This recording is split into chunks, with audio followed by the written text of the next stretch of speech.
y venimos con el doctor Germán Málaga, investigador principal de la Cayetano Heredia y con la Universidad de San Marcos para las vacunas Sinopharm, que han sido confirmadas el miércoles pasado. Van a comprar 38 millones de vacunas.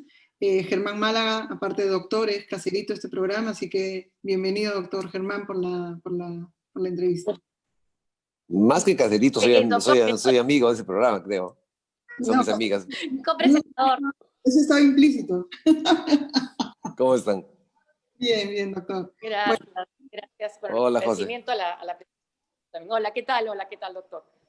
Bueno, la primera pregunta la primera pregunta creo que es lo del número, ¿no? Porque 38 millones de vacunas es, que quisiéramos saber, además del número, ¿son 38 millones de vacunas que implica el shot completo o tenemos que partir 38 millones entre dos para decir que van a ser 2 dosis cada 20 días? ¿Cómo le explicamos a la gente en qué consiste, digamos, esta buena noticia de la vacuna contra el COVID-19? Y siendo usted como uno de los investigadores principales de una empresa tan difícil, ¿no? Sí, muchas gracias nuevamente por la invitación y por las preguntas. Sí, en verdad, efectivamente, el anuncio que hizo el presidente, que espero no sé si está completamente definido, pero que ya lo anunció, fue que llegaban esos 38 millones, que hay que entenderlo como que son 19 millones de peruanos que van a ser inoculados con esta vacuna. Hizo el segundo anuncio con la vacuna de AstraZeneca, que me parece que eran otros 14 millones, o sea que son 7 más. Entonces ahí son 19 más 7 son 25, más las que llegaban de COVAX Facility, que también me parece que eran unos 6 millones, o sea, 12 millones que había que considerarlos como... Porque todos los esquemas de vacunación de estas primeras vacunas que tenemos son a 2 dosis, ¿no? Entonces hay que considerarlo así.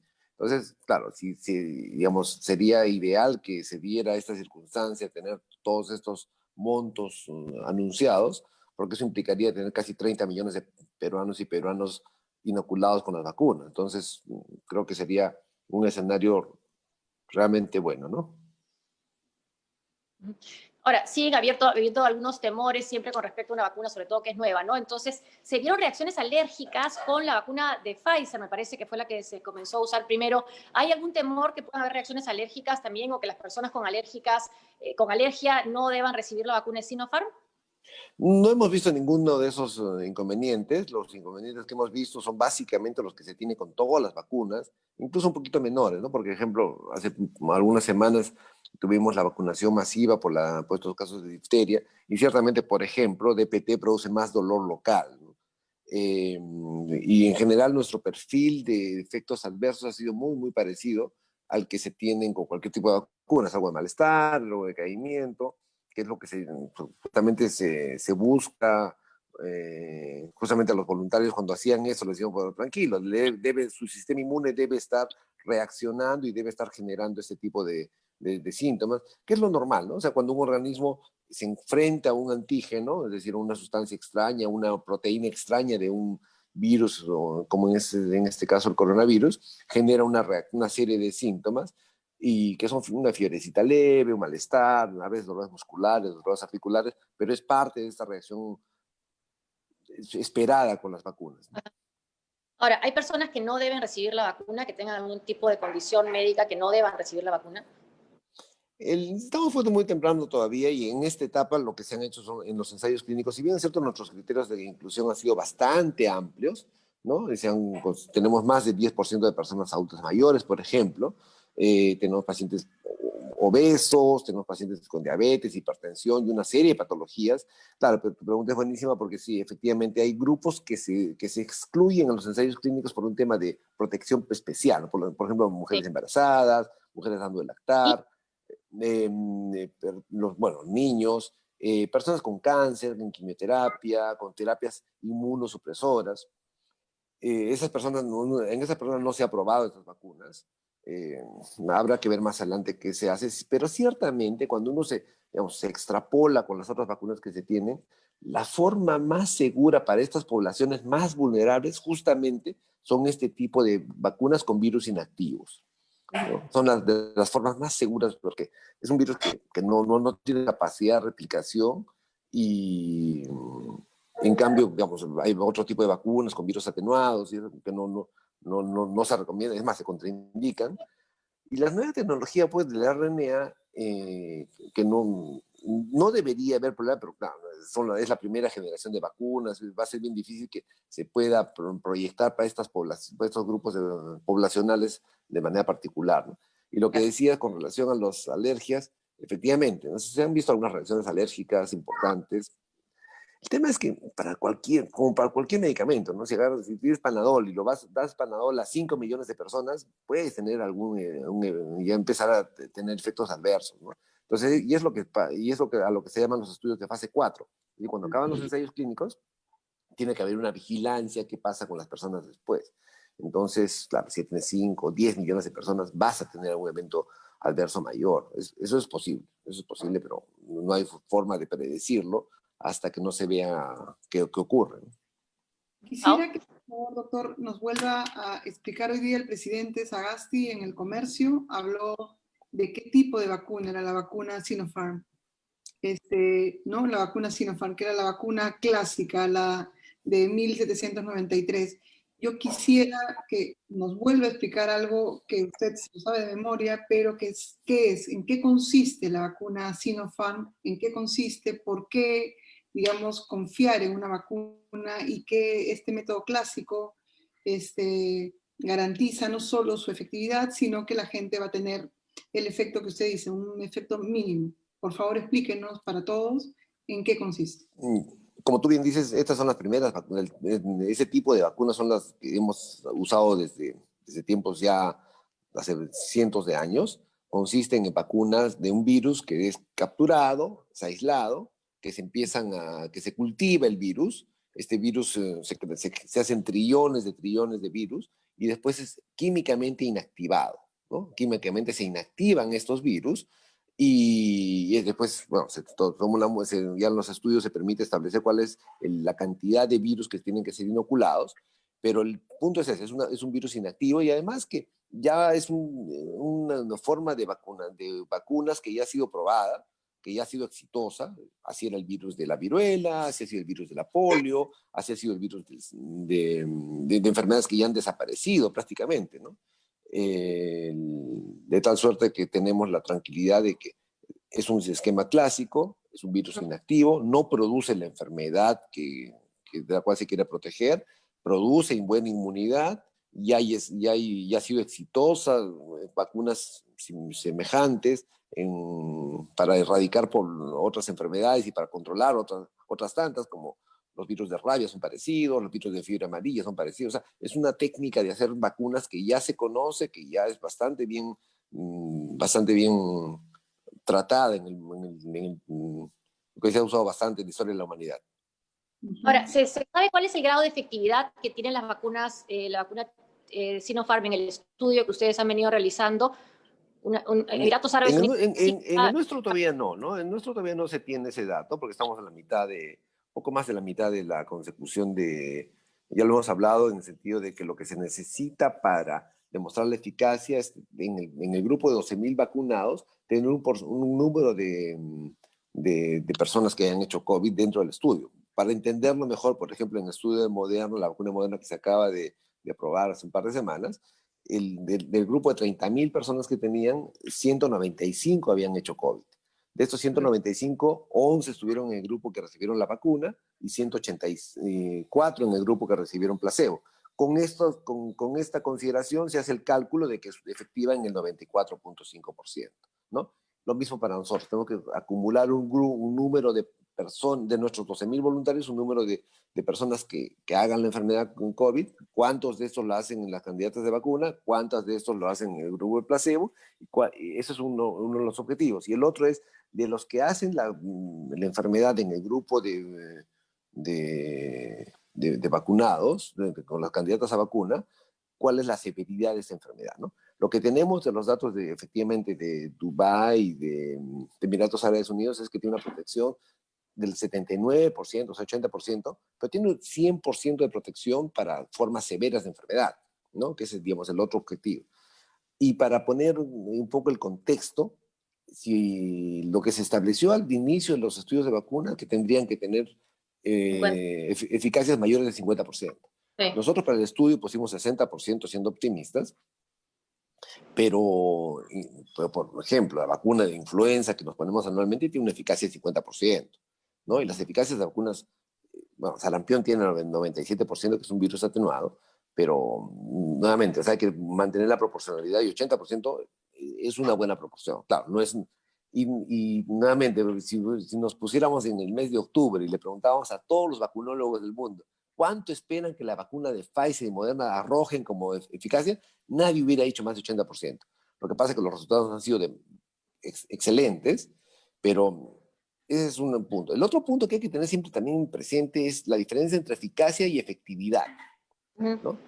Eficacia es lo que vemos en el ensayo clínico, ¿no? Lo que se ve en el ensayo clínico moderno, lo que se ve en el ensayo clínico de la vacuna de Sinopharm en Emiratos Árabes Unidos, lo que se va a ver en nuestro estudio en algunas semanas, pero en el contexto ideal de un ensayo clínico, ¿no? Con todo controlado, las personas, ¿no? Toda la forma eso es eficacia. Pero cuando estas vacunas tengan que ser llevadas al campo, ¿no? Vacunar en Challahuahuacho, vacunar en Apurímac, o en la selva, ahí a eso se llama efectividad. Entonces, si uno dice ahí, la vacuna de Sinopharm, que es una vacuna que tiene una cadena de frío muy fácil de mantener, en la cual estamos acostumbrados, ¿va a variar de eficacia y efectividad? Probablemente no mucho. En cambio, una vacuna que necesita -70, que tiene unas condiciones especiales de refrigeración, primero que llevarla a Challahuahuacho va a ser casi imposible, y ni siquiera Challahuahuacho, ya pensar simplemente en Huancayo, Cerro Pasco, ¿cómo llega esa vacuna a esos lugares, ¿no? Y segundo, y si imaginemos que llegan, las condiciones de preservación ahí son complicadas, entonces seguramente su eficacia se va a ver más. Entonces hay que tener ese tipo de miradas también, y creo que 80% debería ser una buena eficacia con una vacuna cuyo cadena de frío y cuya logística es fácil de mantener. Y la lista de, ¿cómo va a ser la lista de la gente para, digamos, en otros países estamos hablando de, no sé, la reina Isabel con el esposo de 97 años, qué sé yo, ¿cómo va a ser ahora? ¿Cómo va a ser esa lista? ¿Cómo va a ser la coordinación con el gobierno? ¿En qué han pensado, no? ¿Quiénes son en primera línea, médicos? ¿Cómo va a ser en el Perú? Sí. En verdad creo que todos los países han adoptado la misma recomendación de la OMS, ¿no? Primero vacunar a la gente de primera línea y recordar que en la primera línea estamos médicos, pero también están enfermeras, técnicas de enfermería. Veía un reporte hoy día en el cual creo que no se había considerado las enfermeras ni técnicas de enfermería, lo cual me parece un despropósito. Debe ser una omisión, no creo que sea adrede, ¿no? Pero que el personal de salud está compuesto por todos ellos, personales más vulnerables, ¿no? Los obesos, los diabéticos, obesos, diabéticos, los ancianos, ¿no? Toda esta gente vulnerable que tiene que ser protegida. ¿A los niños no se les vacuna? ¿A los malcriados se les vacuna o no? Depende, depende. Pero no le digas que la vas a vacunar como castigo, después no va a querer ir al pediatra para... Claro. No, Es algo que suelen hacer. Después el chico no quiere ir al pediatra. ¿Y cómo saber cuánto dura el efecto de la vacuna con un virus que es relativamente joven y una vacuna joven? No se sabe, ¿no? En verdad solamente es una enfermedad que estamos aprendiendo en el camino, se está haciendo camino al andar, como dice el poema. Pero el poema, sí, pero Machado creo que es, ¿no? Sí, creo que sí. Creo que sí. ¿Qué hacer entonces? Anita dice Machado, si Anita dice debe ser Machado. Pero alguna idea de cuánto, o sea, China empezó a vacunar, creo, incluso con una vacuna de uso de emergencia, ¿no? Con Sinopharm, ¿no? Sí, pero igual ha empezado a vacunarse y todavía no ha pasado un año, ¿no? Digamos, teóricamente, ¿cómo funciona un coronavirus? Un coronavirus te da, el coronavirus que existe en la naturaleza antes de este COVID, te puede dar cada 2 o 3 años. Porque las defensas contra los coronavirus salvajes que teníamos previos a dura más o menos 2 o 3 años. Debería ser así. Pero no. ¿Tendrían que dar la vacuna son parecidos a los anticuerpos que tiene quien ha parecido al COVID? Perdón, O sea, los anticuerpos que van a dar, que la inmunización que va a dar la vacuna es parecida en efectividad por ejemplo, a la inmunidad que consiguen o que logran o que aparece después de la enfermedad en quienes han tenido... Teóricamente es mejor, ¿no? Teóricamente de vacunas tú puedes estandarizar un poco mejor y lograr niveles de anticuerpos mejores que la protección de vacuna, ¿no? De hecho, vemos muchísima gente que hace enfermedades leves y que no descarga muchos anticuerpos. Es una enfermedad rara todavía que no terminamos de entender, pero esa es una ventaja de las vacunas, ¿no? Que las vacunas sí, como tienen esta doble dosis, primero es como si remedara la infección y después te da un shot que llamamos booster, pero es un refuerzo, asegura que los niveles de anticuerpos sean mayores que incluso en la enfermedad eh, normal, ¿no? En la enfermedad no grave, ¿no? Claro, y recordar que esta es una enfermedad que el 80-85% de personas hacen enfermedades leves o moderadas que mejoran con Panadol y agua. Entonces, la vacuna daría más anticuerpos para este grupo de personas que la enfermedad natural. Pau. Sí. ¿Cómo ha sido liderar este proyecto tan grande y en tan poco tiempo, con 2 universidades, con voluntarios? Realmente, bueno, no han dormido ustedes, pero quisiera un poco recordar que parte de la que el gobierno haya escogido a Sinopharm como parte de las vacunas tiene que ver con la experiencia que existe en Perú, ¿no es cierto? Entonces, si tuviera que definirlo en una palabra, yo diría que es un tsunami, ¿no? ¿Ya? Porque solamente para tener una idea, la vez pasada hablaba con una persona y decía, pero no debe ser tan complicado. Yo por muchos años me mantenía y mi carta de presentación en investigación internacional era decir, yo he liderado un ensayo clínico de 500 pacientes en 7 centros durante 2 años, ¿no? O sea, un poco para lo que representa un ensayo clínico de 500 pacientes, un país como Perú, ya era un motivo de orgullo. Es un estudio de 12.000 pacientes, ¿no? Voluntarios, en 3 meses y medio, en verdad, y es un ensayo grande, tenemos como 400 personas involucradas. Ustedes han visto con toda la cantidad de personal, y en verdad la gente bueno, finalmente yo, digamos, yo más, no soy tan operativo, pero la gente que está en la parte operativa, el doctor Bustos, todas las monitoras, no me sé porque un nombre particular, porque me voy a olvidar de alguna y mañana me van a matar, pero han hecho un trabajo espectacular, ¿no? O sea, en verdad ha sido una cosa que no se ha hecho antes en el Perú y va a pasar mucho tiempo para que se vuelva a hacer un ensayo clínico tan grande como este. Ha sido. 12.000 voluntarios, ¿qué más? ¿Perdón? 12.000 voluntarios, 2 centros de vacunación. O sea, 12.000 voluntarios, 2 centros de vacunación, el doctor Ticona en San Marcos que ha hecho un trabajo espectacular, ¿no? Bueno, ha liderado directamente en San Marcos con todo su equipo. En Cayetano, Javier Bustos ha sido quien ha manejado toda la parte operativa del proyecto y lo ha hecho de manera extraordinaria. Pero creo que hay muchísima más gente detrás y ha sido un trabajo bien complicado. Es un trabajo bien complicado. Sigue siendo complicado porque ahora la parte dura que viene ahora, que a mí me estresa mucho, es el de los voluntarios que se enferman. Pues. Porque nuestros voluntarios se empiezan a enfermar, ¿no? O sea, de los 12.000 hay gente que se va a enfermar, va a hacer COVID, van a hacer una serie de complicaciones. Claro. ¿Qué pasó con el caso del voluntario que fue hospitalizado y se suspendió el estudio por ese caso y luego se retomó? ¿Se llegó a saber que era el placebo lo que recibió? No se logró abrir no se llegó a abrir el ciego. La razón por la cual, lo que pasa es que nuevamente, y yendo a la razón del estrés actual, es porque en un estudio como este van a ocurrir cosas, ¿no? Desde gente que tenga un accidente de tránsito y fallezca, gente que tengan hospitalizaciones múltiples por apendicitis, colecistitis. Esa persona fue catalogada como portador de Guillain-Barré. Entonces, si uno dice, en 70.000 personas que han recibido esta vacuna, si no les ponemos vacuna, ¿no? Si la seguimos en el tiempo, ¿alguna de ellas puede ser Guillain-Barré? La respuesta es sí, ¿no?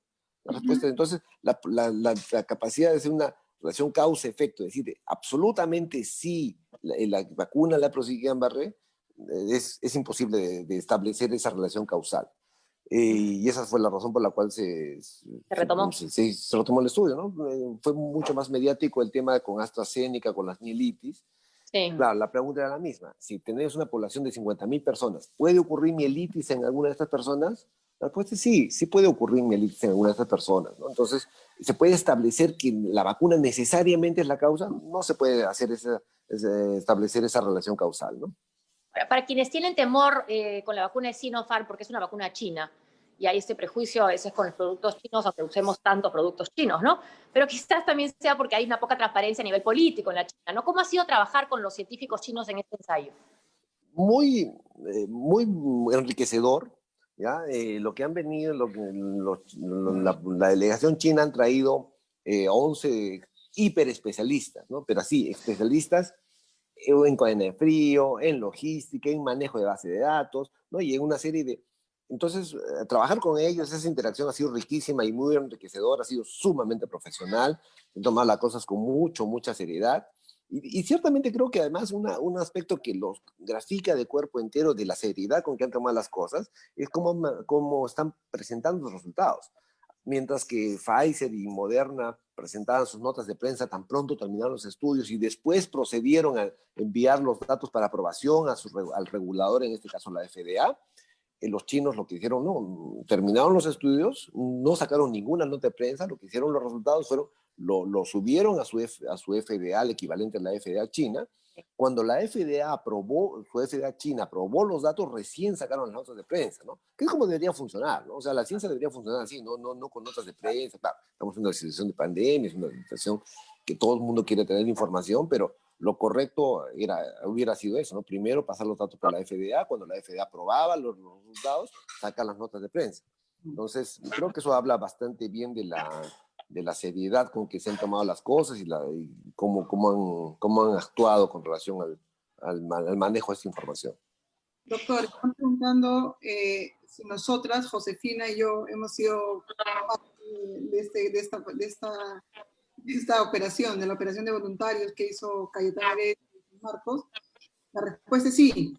Yo al comienzo debo revelar que no quería, me da un poco de cosa, pero gracias a... Me consta. Gracias a Josefina y a usted he formado parte de esta, digamos, de esta operación de voluntarios. El otro día te he visto comiendo guantán. Un efecto secundario. Es el efecto secundario, sí. Entonces tiene la vacuna, Pau. Sí, te ha tocado vacuna, Sí, no lo sé, no sabemos si te tocó vacuna. Hemos formado, yo soy testigo de la seriedad de la operación. Hemos visto cómo nuestros monitores nos llaman todos los días a preguntar cómo estamos. Hemos sido testigos del buen trato y de cómo en cada espacio de todo lo que hemos visto ha sido increíble. Realmente, mi única queja es que he visto que los de San Marcos han recibido un diplomita. Nosotros en Cayetano no nos han dado ninguna chapita. No. Perdón. Pero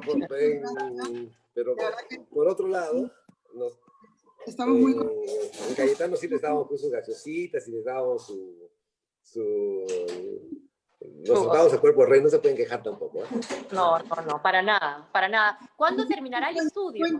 Cuenta tu experiencia, José. Cuenta tu experiencia. Muy buena, funcionó muy bien la organización. Primero me inscribí y a los 2 minutos ya había volado, no habían cupos. La primera vez que lo intenté hacer, rapidísimo. Ha habido una gran disposición de participar en este ensayo, ¿no? Y después cuando volvieron a abrirse los sitios, espacios para ser voluntarios, pasó lo mismo, me dijeron no, la llamamos si es que va a ser necesario, y sí me llamaron, y ahí fui a la primera dosis en octubre, o la segunda dosis, y todo muy bien, no he tenido ningún efecto secundario, así que no sabemos todavía. ¿Cuándo vamos a saber los voluntarios si tenemos placebo, tenemos... Estamos trabajando en eso, hemos preguntado al regulador cuándo podemos dar los resultados. Ciertamente vamos a darlo antes que el gobierno lo dé, ¿no? Vamos a hacer la secuencia con los grupos de riesgo, lo siento, ustedes van a estar al final probablemente.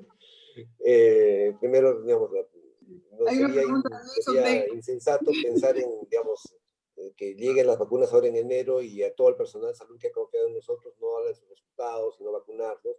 Seguramente cuando lleguen las vacunas esperamos, vamos a tratar de hacer todo en las siguientes semanas para que todos y todas conozcan sus resultados, pero vamos a seguir la secuencia que se ha establecido para la vacunación también. Ahora, doctor, usted además de dirigir este estudio ha estado tratando en primera línea desde marzo a los enfermos con COVID en las situaciones más difíciles. ¿En qué momento estamos ahora de la pandemia? ¿Qué es lo que se está viviendo en Cayetano Heredia, por ejemplo, en el hospital? Estamos en una situación bien complicada. De hecho, los datos, la mañana revisaba ya la información y el número de casos ya estamos como en mayo, ¿no? A nivel poblacional. Y no, después no van a decir que no quiero que digan que el doctor Málaga dice que esta cepa es distinta. O sea, yo creo que estamos con esta cepa hace un tiempo, hace un par de semanas por lo menos, a pesar del anuncio que ha salido ayer. Y no solamente es mi impresión, es la impresión de mis colegas que trabajan en primera línea. De hecho, el sábado pasado, o el domingo pasado, tuve una reunión de estas que hacemos con los médicos nerds, que nos juntamos para hablar de medicina. Y en verdad todos estaban pendientes de que efectivamente esto es distinto. ¿No? Todo el mundo decía, oye, esto es distinto. Un amigo, Gonzalo de Mela, de la Ricardo Pano, decía, lo que vemos actúa diferente, evoluciona más rápido. ¿No? Antes esperábamos que la persona se pusiera mal a partir del día 8, 9, ahora llegan al día 5 ya estando mal. Y la otra cosa que, bueno, que también tiene que ver con la mayor contagiosidad es que explota en núcleos familiares, ¿no? Entonces, por ejemplo, en mi unidad tenemos 4 familias, todas que el virus ha irrumpido y ha explotado y ha complicado a varios miembros de una misma familia. Entonces, tiene esas diferencias, ¿no? Siendo más contagioso, irrumpe más en las familias, aparentemente evoluciona un poquito más rápido. Y la otra cosa pues que hay que tener en cuenta es que si es más contagioso, el número de casos vamos a colapsar más rápido, ¿no? Entonces, imaginémonos si antes de 1000 personas se contagiaban 100, ahora de 1000 personas se van a contagiar 300, ¿no? Y la proporción siempre hay que tenerlas presentes, o sea, de cada 100 personas que se contagian, 5 van a ir a la UCI. Entonces ahora de estas 1000, 15 van a ir a la UCI. Entonces se va a sobrecargar más rápido el sistema. De hecho, ya esta semana ya hemos estado teniendo problemas con relación a no tener suficientes camas en la UCI, a pesar de la expansión que ha habido. Ya tenemos dificultades para pasar los pacientes a las UCI y nos vamos a sobrecargar más rápido. Es lo que se vislumbra, lamentablemente. Mi pregunta es, ¿cómo se detecta? Porque hablan que hay problemas del estómago. ¿Cómo ahora se detecta igual que el anterior, el tema del oxígeno? ¿Cómo se detecta esta nueva, digamos, no sé cómo llamarlo, variable? Es una variante, ¿no? Todavía no llega a ser una nueva cepa, es una variante. En realidad la única forma de detectarla pues sería con el secuenciamiento genético, ¿no? Ya lo cual es más complicado de hacer, porque solamente hay que mirar el RNA y verificar que tiene estos cambios con relación al virus primigenio. Y el punto es, digamos, yo sí considero que este virus en la comunidad, que es más contagioso, por lo tanto hay que cuidarse más, ¿no? Y lo que se ve no es que la gente esté interesada en cuidarse más, al contrario. No, hay un agotamiento. Ahora, una cosa es el comportamiento de la población y otra es lo que los médicos han aprendido. Con lo que se ha vivido, se ha aprendido a manejar de manera, digamos, más efectiva y evitar tantas muertes. Sí, hemos aprendido bastante, ¿no? De hecho, por ejemplo, al principio de la pandemia nos daba miedo usar, por ejemplo, dispositivos de alto flujo, de CPAPs, porque, claro, por el tema de los aerosoles, nos vamos a contagiar más. No teníamos suficiente equipamiento, también es cierto, pero había mucho temor, ¿no? En eso hemos mejorado muchísimo. Ahora rápidamente identificamos a las personas cuando están empezando el fracaso respiratorio. Incluso nos fijamos más en cómo está respirando, porque hay gente que está todavía saturando bien en el hospital, pero sin embargo ya respira mal y rápidamente somos más agresivos en el uso de estos dispositivos de alto flujo, de CPAPs. Creemos que la tasa de éxito con eso es como el 50%, ¿no? Lamentablemente pues en tiempos de pandemia es bien difícil hacer investigación también y reclutar, tenemos los datos que estamos juntando, pero sentarnos además a analizarlos es bien difícil, pero lo que creemos es que nuestra tasa de éxito previniendo que el paciente vaya a ventilación mecánica es como el 50%, pero igual aún hay gente que va a ir a ventilación mecánica y no, si ya no hay ventiladores estamos complicados. Otra cosa que hemos aprendido a hacer es y estamos intentando pues, controlar en qué momento usar corticoides.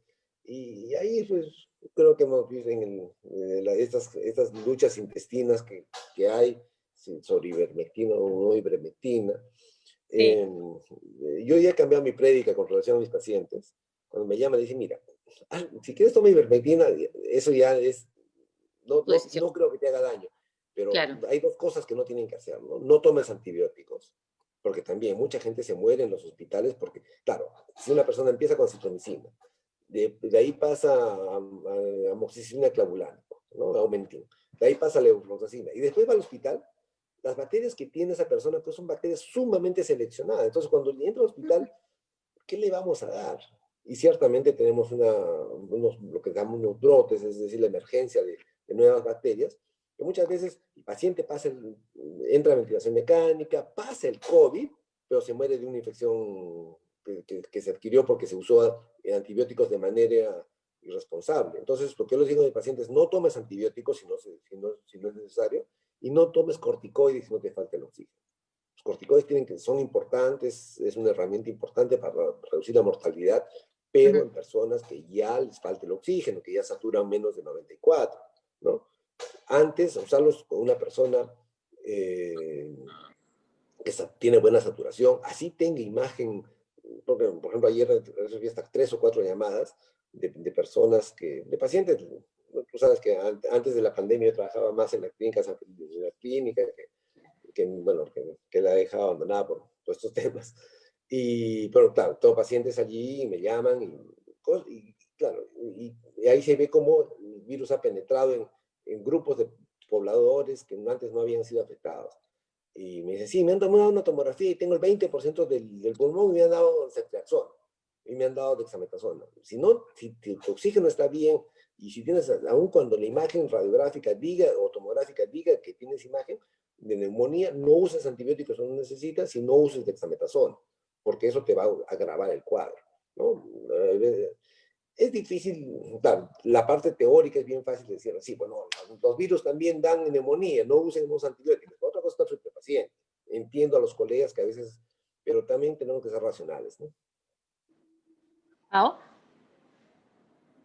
Gracias por la entrevista y gracias por toda la información. Y bueno, desgraciadamente, bueno, estamos en verano.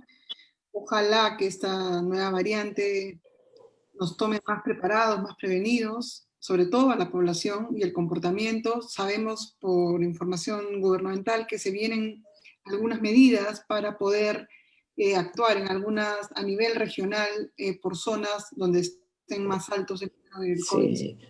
Y una cosa que a veces me sigue llamando la atención, me sigue provocando hasta dolor, es cómo hemos perdido todo este tiempo y no hemos hecho cosas que se tendrían que haber hecho, ¿no? Por ejemplo, los mensajes a la población. A mí me cuesta todavía escuchar a las personas que tienen síntomas respiratorios y piensan que es cualquier cosa, pues, ¿no? De hecho, hemos hecho una encuesta en el hospital con los pacientes cuando ¿desde cuánto está usted mal? Hace 7 días. ¿Y qué pensaba usted que tenía cuando se enfermó? Todo te dice resfrío, bronquios, alergia. Nadie te dice COVID. Entonces, claro, esa persona ya tendrían que tener mentalizado que cualquier síntoma respiratorio es COVID, que se demuestre lo contrario. Claro que se demuestra lo contrario, claro. Exactamente, y dejar de exponer a los demás, a sus familias. Claro, hay gente que no va a poder hacerlo, ¿no?